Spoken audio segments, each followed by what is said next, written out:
shit.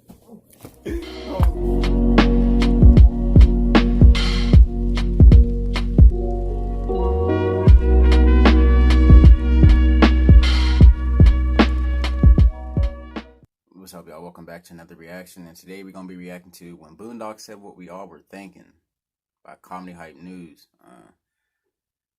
I'm pretty sure since Boondocks was one of those shows that was like push the edge, it was a cartoon, so they can pretty much just do what they wanted to. I seen a few clips from it, like I seen a little Chris Hansen. There's some juice on the table. Take your time. You want to explain to me what you're doing here? I came looking for man's butt. A man's butt? Excuse me? Oh, I know who you are, Chris Hansen. But see, I calls you Chris Hansen. I tell you what, I like you, and I want you. Now, we can do this the easy way, or we can do it the hard way. The choice is yours. Well, I don't think you and I will be doing anything any kind of way. Okay, I see you choosing the hard way. Chris Hansen clip. Little R. Kelly shit. I never really watched Boondocks for real, but I know they addressed some real shit on the show. But yeah, we'll hop right into this reaction. Let's go. For Comedy Hype News, I'm Dom Smith. Jesus was black, Ronald Reagan is the devil, and the government is lying about 9/11. Those are the very first words viewers hear from Huey Freeman when the Boondocks premiered in November 2005. Oh shit, really? That simple statement causes everyone at the garden party to riot because they can't handle the truth. And that's exactly what Huey Freeman and Aaron Magruder's words can do to people when they speak. When it comes to the Boondocks, many speculate that Huey is the moral center who brings balance to the show. Huey is always reflecting on current events and the plight of African Americans, and he's always got a message to spread. Excuse me, brother. Brother? Mind if I have a word with you about some of the so-called food you're serving this evening?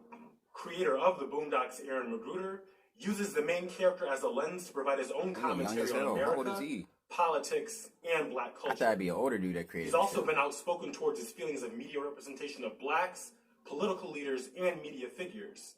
In his work, Magruder holds nothing back, and as a result, neither does Huey Freeman. Here are the times Huey Freeman said what we were all thinking. Huey Freeman gave a name and brought attention to a moment that we've never had a name for, but it was something that we've all seen before in black culture. Huey first defines a nigga moment in the first season episode, Granddad's Fight. A nigga moment is defined as a moment in which ignorance overwhelms the mind of an otherwise logical Negro male, causing him to act in an illogical, self-destructive manner, i.e., like a nigga. Nigga moments usually happen over trivial reasons like bumping into someone or stepping on someone's sneaker. 6 out of 10 nigga moments involve a sneaker. 50% of those sneakers are Nikes. I bet the other 50% are Jordans. Every nigga moment begins with a nigga. Without that key element, all you're left with is peace and quiet. In Stink Meter 3, The Hateocracy, the nigga moment is further expanded upon when Stink Meter defines nigga moments as perpetual conflicts between niggas over trivial or ignorant things. Niggas can also create equal bonds based on ignorance, which was introduced as nigga synthesis. The first season had an episode called Return of the King, where Huey once again shows us just how socially aware he is by convincing MLK to start a new black revolutionary political party. Dr. Martin Luther King Jr., you get out of that room and continue to fight for freedom and justice this instant. The episode is set in an alternate universe where MLK was never assassinated. Instead, he falls into a 32-year coma. Martin is disturbed by the state of black culture while watching TV, flipping through degrading music videos, award show fights, and other offensive stereotypes. Jesus Christ. Martin asks Huey, "What happened to our people?" Huey says that everyone was waiting for him to come back. Huey and Martin go door to door to try and spread the word of the Black Revolutionary Political Party. Martin hires an urban promotions firm to try and get the word out, which causes the wrong crowd to show up to the event. What was originally intended as an informative meeting turns into a wild night at the club. After witnessing everyone dancing, hustler preachers and rappers speaking, fights breaking out, people drinking, Martin erupts and reminds everyone what his original dream was. He condemns BET, Usher, Michael Jackson, and Soul Plane. The next day, King's speech gets replayed, causes anger amongst the black community, and starts the revolution that Huey was waiting for. The itis involves Granddad starting a soul food restaurant of the same name. Its special is the Luther, described as a full-pound burger covered in cheese, grilled onion, 5 strips of bacon sandwiched between 2 Krispy Kreme donuts. Damn. The food was delicious, but I mean, that doesn't sound too far off from what they would make today. So. Around the corner. The episode is memorable for Huey's retelling of the movie Soul Food. Big Mama invites her family over for dinner every Sunday evening.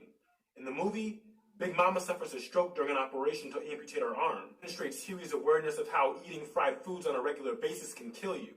He reads passages from Elijah Muhammad's How to Eat to Live in order to persuade customers towards healthier eating options.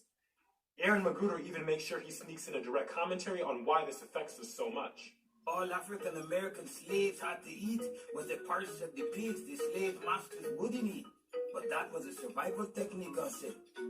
The Boondocks has always taken several jabs at the movie Soul Plane. The second season episode, Or Die Trying, shows Granddad, Huey, Riley, and Jasmine going to the movies to see Soul Plane 2, The Blackjacking. Jasmine's parents don't want her to see the film because of the stereotypes. Huey's reluctance is based off of 2 things. He doesn't want to see the movie.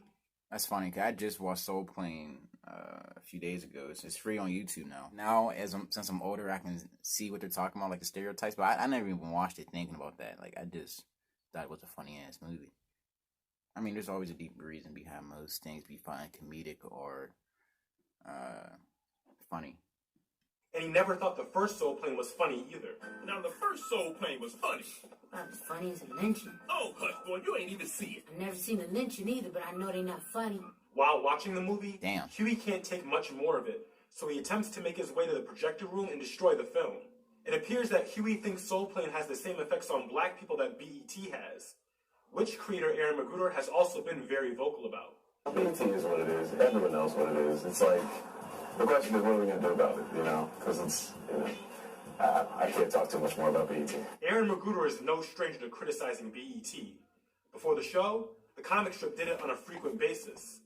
When talking about the unaired episodes of the show that went after the network, co-writer and executive producer of the series, Rodney Barnes, said, "You expect white television to represent white people in a particular way. The anger comes from black television portraying us in a particular way. That brings out a different sense of frustration, and at the heart of these episodes is that frustration. It's a black president Huey Freeman follows the months leading up to the 2008 presidential election. Everyone except Huey and Uncle Ruckus are excited for Obama. Huey's reluctance to support Obama goes hand in hand with Magruder's own thinking. According to the Richmond, Indiana publication Palladium item, Magruder addressed an audience at a Martin Luther King Day event at Earlham College. Because the event wasn't open to the press, his words were misinterpreted. He cleared those comments up by saying, "For a long time now, I have tried to keep my opinions on the election and Barack Obama to myself. Barack is the son of an immigrant, not the descendant of a slave. I did say I was cautiously pessimistic about Obama's presidency.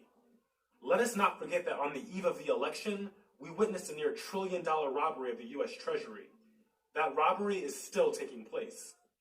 I do not blame President Obama, but I do not believe the financial and corporate interests that own and control this country will fold so easily.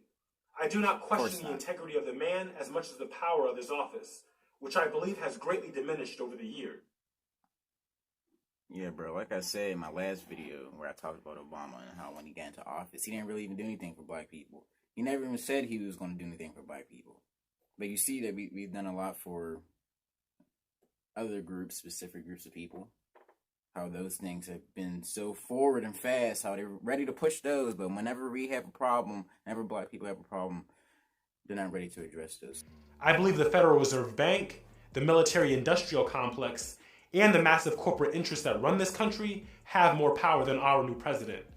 I hope I am wrong. Aaron Magruder's own thoughts are reflected through Huey in the episode. When asked if he was excited about the thought of America's first black president, Huey says, "Aren't you excited, little man?" This causes everyone in Woodcrest to be outraged, and Huey is labeled as a domestic terrorist. Once again, this lines up with Magruder's own experience.